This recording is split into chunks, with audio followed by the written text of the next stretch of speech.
I were to receive anything, I think it would be a free babysitter for about a week. And my wife and I could go off starting on Valentine's Day and go right through our anniversary, have no interruptions with kids, and just remember the last 3 years. Excellent.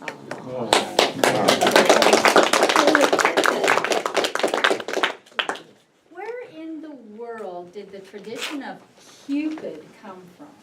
I was going to look it up on the internet when it flittered through my mind as I was doing my table topics, but then I thought, no, I'll just throw it out there. So please, could you tell us who Cupid is, why Cupid is one of the symbols of Valentine's Day, and if you are like me and really don't know, you can make up a story to entertain us. Felicia. Making that on table topics master. So the world of Felicia. Cupid, that cute little cherub with an arrow, was actually conceived by women. Because men are very hard to catch. So they needed some assistance with Cupid. So what most people don't know is at the end of that arrow is a very long string, right? So when he shoots it and it hits the guy, the end of the rope then goes to the woman and she can like drag him in. And that's where the story of Cupid came from and why he is who's around him. Okay. Thank you. Okay, time for one more.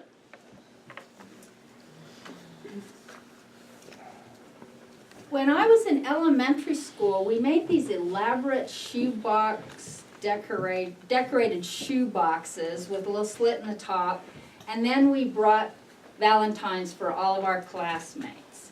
These containers received our Valentines in small pieces of candy. So please tell us what traditions you grew up with as a kid to celebrate Valentine's Day. Alex. Mr. Chairman.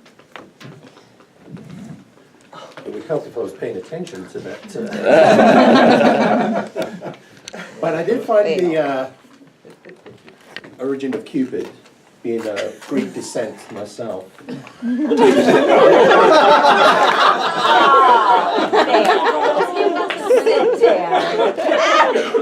What can I say? Who happened to be the son of Venus. And there's a birthplace of Venus is actually in Cyprus, which is my birthplace. So love runs through my veins.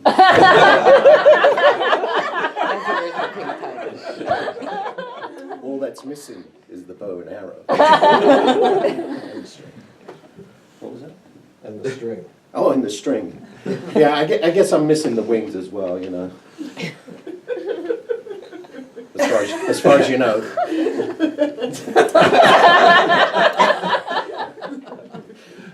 So there you have it. I am Cupid.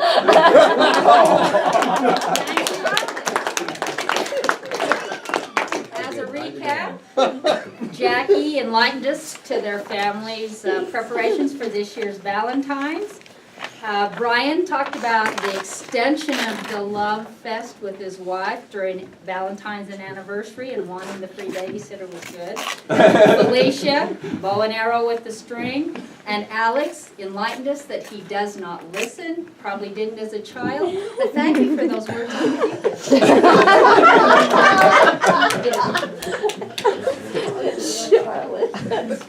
Cupid. Please, a round of applause for Miss Charlotte. May we have a timer's report, sir? Yes, our table topic speakers followed the tradition of be brief and be seated. We had 2 out of 4 meet their goals. Jackie and Alex met their goals. Jackie was at 119. Alex, with the help of the audience, was at 106. And Brian, you were at 42 seconds, and Felicia 37 seconds. Thank you, Paul. Everybody qualifies. Thank you, Paul. Oh, wait. wait. Two qualified. Alex did not. Jackie and Alex qualified. Okay, thank you very much. Pass your votes to Tom. And now for the next portion of our program, Master Evaluator is Barry. Hi, Hi, good morning, sir. Happy Valentine's Free. thank you, thank you. Thank you, Diana, for sending me a Valentine saying that I'm on fire. Which is why I have no hair. As Master Evaluator, I will be introducing the evaluators for the speeches, as well as giving a general evaluation for the meeting. To welcome our first evaluator, who is Arlene. Let's give a round of applause. Come on now, Arlene, you're the first evaluator at the Toastmasters meeting. Master Evaluator. I anticipated a longer intro. That was very brief and concise. I appreciate it. So, oh my gosh, Bruce, what a good story. I loved your story. Your voice inflections from the outset were remarkable. Like from the very second you started, I was like, I need to listen to you because I'm evaluating you and I'm interested. At the beginning, you switched to your own voice. I could clearly see, here's the witch talking, here's the soldier talking, here's my narrator talking, and it was very helpful to follow along and track what was going on. I loved your arm motions with the eyes and the Ferris wheel, because every time you repeated it, you brought us back in, and I just thought that was wonderful. Also, along with that, the repetition, as you kept saying, this is what, the witch is going to tell us what you need to do. You need to do this, and then he says what he's going to do, and he does it. And then even later when the dogs came on for the wish giving, you were still getting that repetition of, the teacup and, the size increments, and I just love that repetition to keep a rhythm. Maybe that's what I want to say, a rhythm going. I noticed at the end you sped up a bit, or not your cadence, but the rapidity of the words, and I think you cut some things out that maybe you had in your original longer version. So there was we lost a little bit of that flow that we had at the beginning, and some of our character development, I think we lost. All of a sudden we had a duchess, and I was going, where did she come from? And the cobbler's son, there's a cobbler? He has a son? I did not know this. So there was a little bit in that which I think was probably compressing the story. So it wasn't a bad thing, it just made me have to keep up a little bit better. One thing I did notice is you were set. You were here, and these arms were great, and then we were teacupping and we were Ferris wheeling. But we could have been like teacupping and Ferris wheeling and we have so much space because no one ever sits here. Why are these chairs here? So you could use that. That would have maybe added and drawn us in more, because we would have been like, can you imagine teacups? So that might have added a little, but it was wonderful as it was. My biggest thing, and I have no idea how much time I've used because I'm terrible at this, I found it ironic that I could have sworn you told me you got permission for 10 to 12 minutes, but then we went with 8 to 10, and I feel like you needed that 10 to 12 to flesh out that story just a smidge more. It was so good, and I wanted to, but I had questions, and I was like, oh, if we had 2 more minutes, he would tell me why we had to kill the witch. What? That was so quick. So that's my biggest feedback, but it was wonderful, and I was so happy that he got the princess in the end, even though he was just a regular old soldier. So, thank you very much.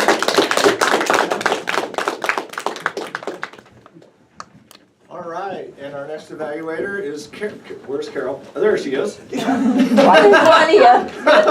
Stand up, Carol. Oh, you are standing. Welcome, Carol, evaluating Diana's speech. A very smart organization, I imagine. Applause. Okay, I'm going to take a different approach with Diana today. I'm so glad that I got Diana to evaluate. Usually we stick with the objectives and everything, and I am sort of. But here's what I want to elaborate with Diana. I must say, I was very happy to see the humor that you put into this. And I don't know if you even realized it. When you came out with speaking about the ideas and the New Year's resolutions, I about was floored when you mentioned the fact that you brought exotic ideas, and then you ended up marrying a pilot that you all these places. That was priceless, Diana. That was just adorable. And then about the ballroom dancing. Here's a dancer, honey. You don't know what you're missing. You needed to stick with it. Very good. Now, I would take this. I'm going to give you a couple of ideas here. I would have taken this totally made it humorous. Because what I got from this, it says, did you adopt your viewpoint and ideas to, for a plan of action, to draw us in, to be able to do what you asked us to do? The thing is, I was just like up and down. It's like, well, Diana really didn't have a plan because it seemed to fail, And I would have taken this and made this so humorous. It would have been adorable because the main thread in this, of course, as we all need, is discipline. Once you say it, you got to stick with it and do it. One thing that you did say is, so when you do it, it becomes easier. Just like exercise. Once you get over the hard part, then you see results and you want to keep on going. Those were good. But I would encourage you next time, when you come up here and speak, you ask me about the monotone. If it wasn't for those two humorous parts, yes, you're very monotone. So you want to express yourself differently, move the lectern. And I don't know, obviously your attire is with your job and professional and you've dressed beautifully. But even if you have to go to work right after, I would get something and another color to put over you just to be out of the box. And I'll tell you why. This one, Barry, he says, Carol, I'm going to tell you something. He says, you're a dancer and the certain stance that you do, he says, get out of the box and do something. And I said, you know what, you're right. So now I try and stand differently and do things differently and express differently rather than, all this stuff that I'm used to doing when I'm dancing. So just do that. And it's amazing. Espen Jensen is another one that was here. And I said, constantly, figures we hear. Before you knew it, he came up here. He has humor that we were just astounded. So I encourage you. Well done, Melanie.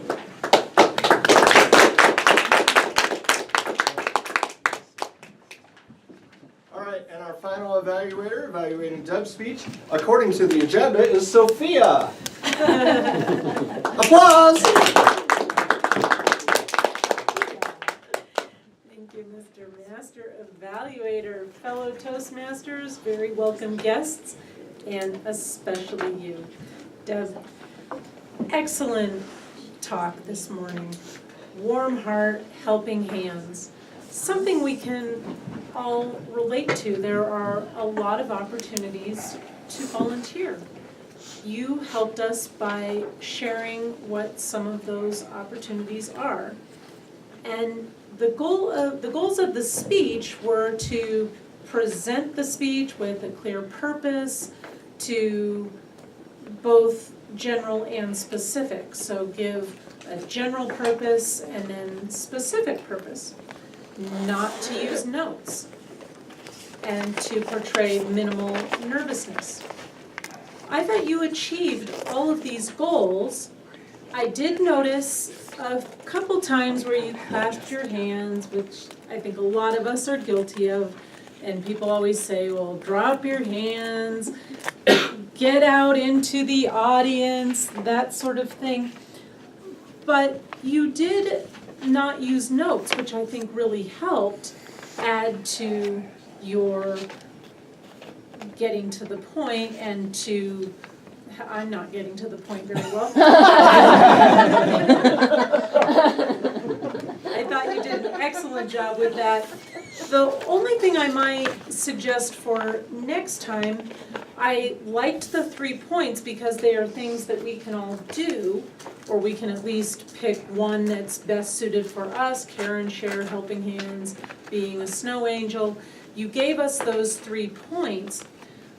What you might not have realized in your speaking, and this can be easy to fall into when you're not looking at notes and you don't have that specific outline, but you said how there were 3 opportunities, but then you just went right into Karen share, but you didn't list the 3 opportunities. What I would suggest for next time to help with the organization, list just 3 words that, you know, Karen share, helping hands, angel, snow angel, and then go into the details for each one. That would be more organized and getting to the point for, by giving all of those points and then going into detail for each one. Excellent topic, great call to action to encourage each of us to find our way to be a snow angel for the community.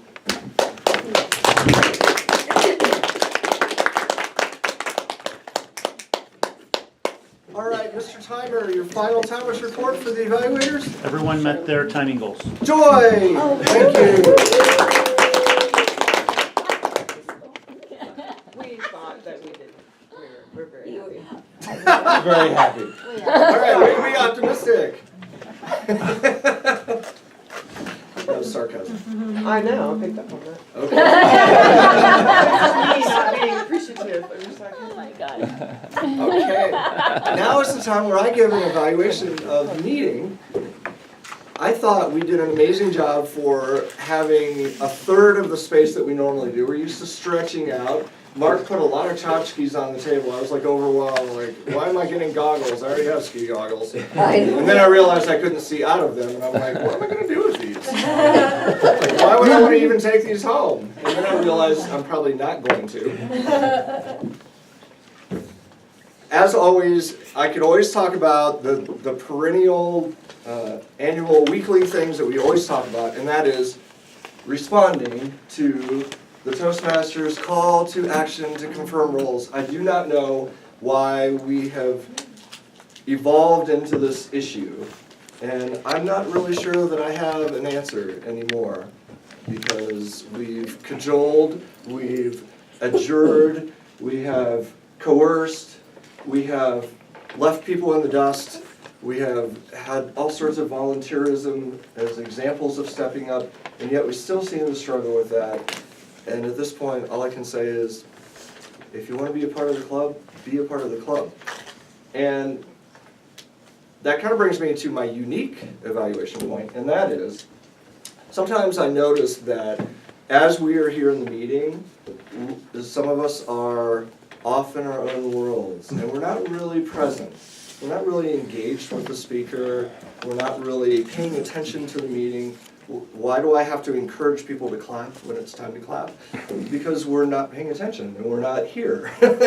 So being present at the meeting means that we are engaged with the speakers, and that we are, even though we're not speaking, we are communicating with our body language by making eye contact, by giving a nod, saying, yes, I understand what you're saying, by smiling, by laughing, by participating in the meeting with ourselves, rather than just being here as a body and kind of coming in and out of the meeting mentally.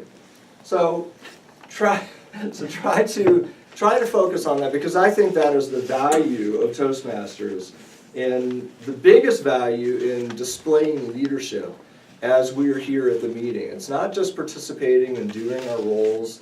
It's not just giving the speech or preparing, but it is being engaged. And that may be the secret to our issue with responding to a Toastmaster and saying, yes, I will serve in this role and I will be here.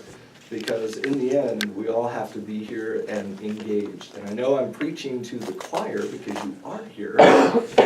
But see if you might find a way to communicate this and encourage the other members who, and there's probably twice as many members as there are present, to come to the meetings and to be engaged as well.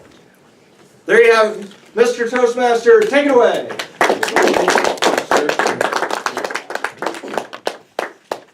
we have a timers report? Did we do that on evaluators already? Yes. Okay, great. You can time me. No, it was perfect.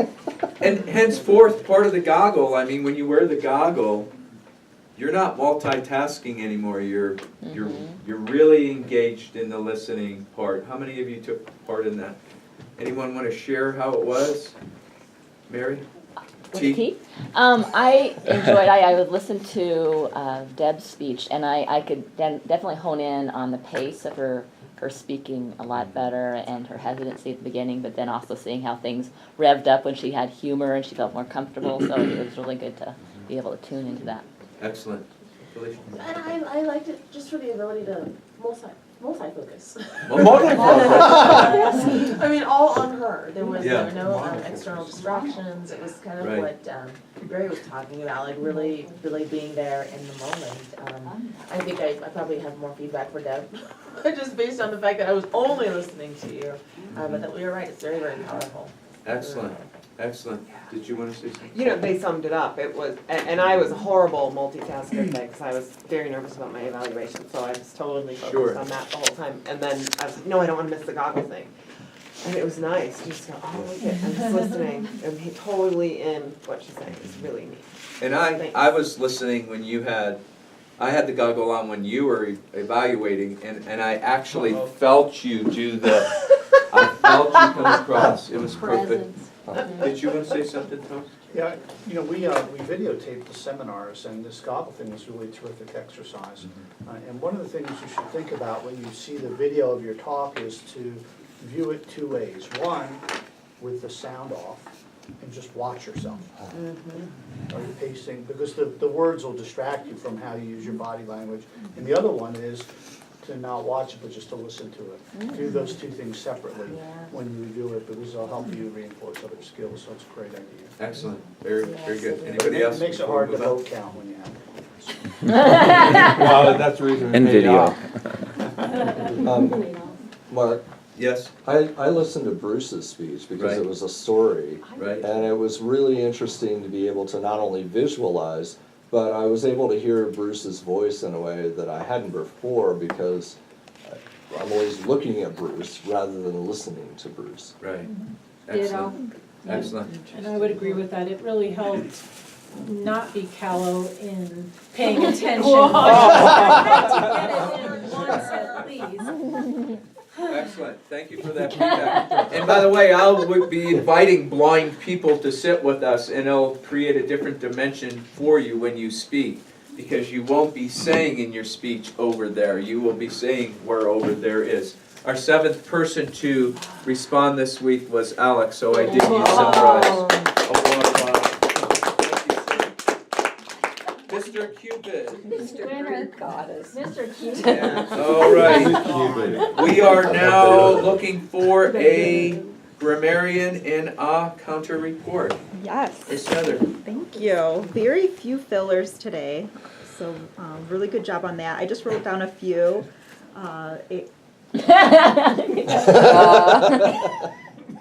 Grammarian report. He became the queen. She became the queen. He became the king. That was the one I thought was funny. Before we get to the funniest part, I don't know if funniest is a word. Is it a word? Mm-hmm. It is. Oh, learned something new. It is a word. Okay. Most funny. Okay. More Where my funnier. parents have a ministry. So there were two have, and then use of like plural, singular. Diane's objectives today is should be either objective is or objectives are. So that's all I got. Thanks. Thank you very much. And by the way, when I did use funnest, I went funnest. So I know that's what tipped me off. Like I was supposed to write it down. Is Should've that really good word? Thank you. And we had two guests today, Ethan and Jackie. So thank you so much for coming today. Give them a nice round of applause. Jackie, nice job on your table topic today. Way to go. Comments? Would you like to make any comments about today's meeting, Ethan? You know, it's what I remembered, and I'm not great with names. I'm decent with names. I'm really good with faces. I'll never forget a face. and I can sincerely say this, you are all thinner than you were. Everyone. And so there's something you're piping in the room, so I'm going to come back just for that. I'll be here next week.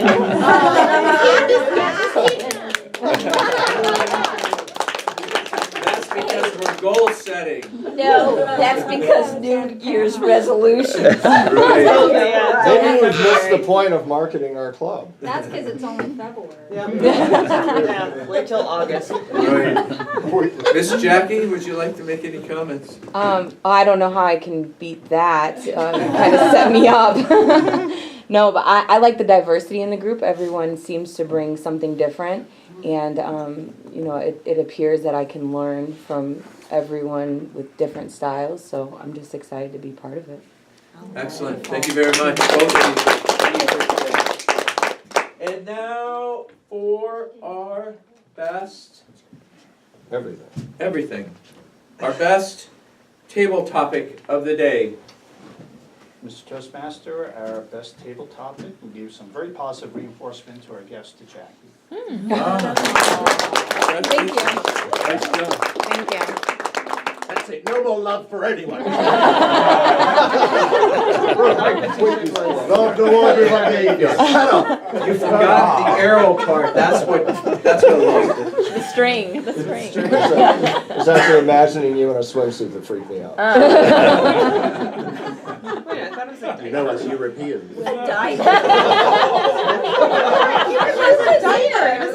Yeah, where's your diaper? To torture you, Barry.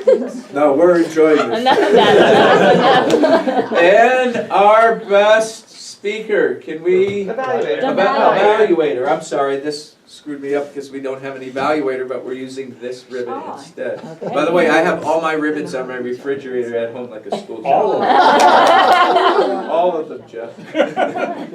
Our best evaluator is? Our best evaluator today was Arlene. All right. Congratulations. And that was your first time? That's my first evaluation. It didn't matter. And if we can have a drum roll, please, for our best speaker is?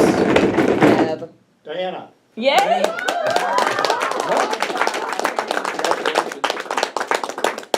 Nice job.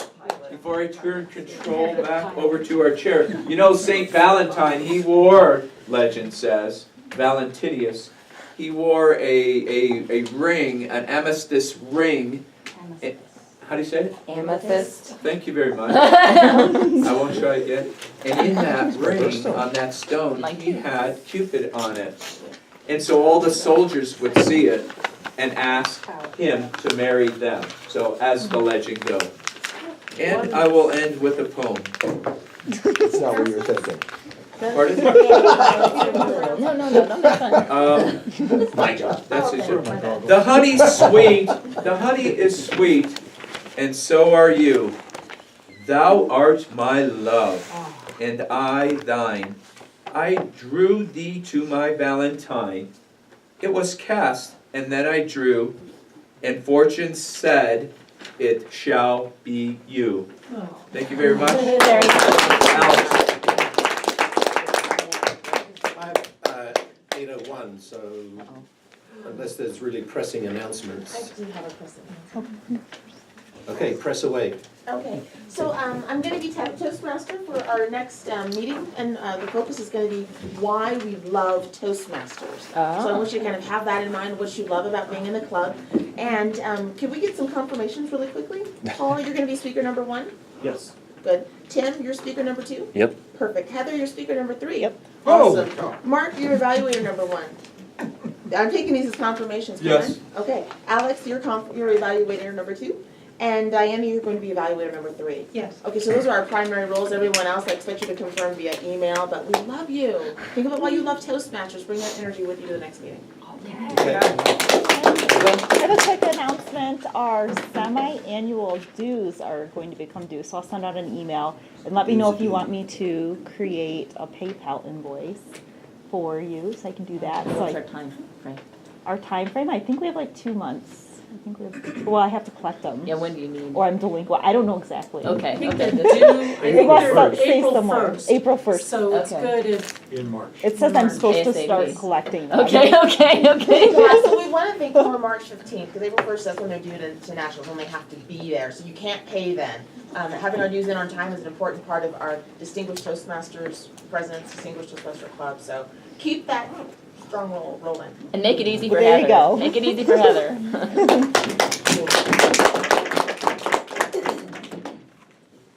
Just a quick note about Stomp the Prompt. I don't know if you guys have had the emails about Stomp the Prompt, but it's a monthly Toastmasters run meeting that is usually on a Friday or Saturday, and it's down at the Cottonwood Center for the Arts. This next time is going to be about social media, so there'll be lots of stories about social media. So if you're interested in marketing or using social media, or if you just want to come out and do a lot of practicing for impromptu speaking, it's a really great Toastmaster spawned idea that's trying to get other people in the community to participate.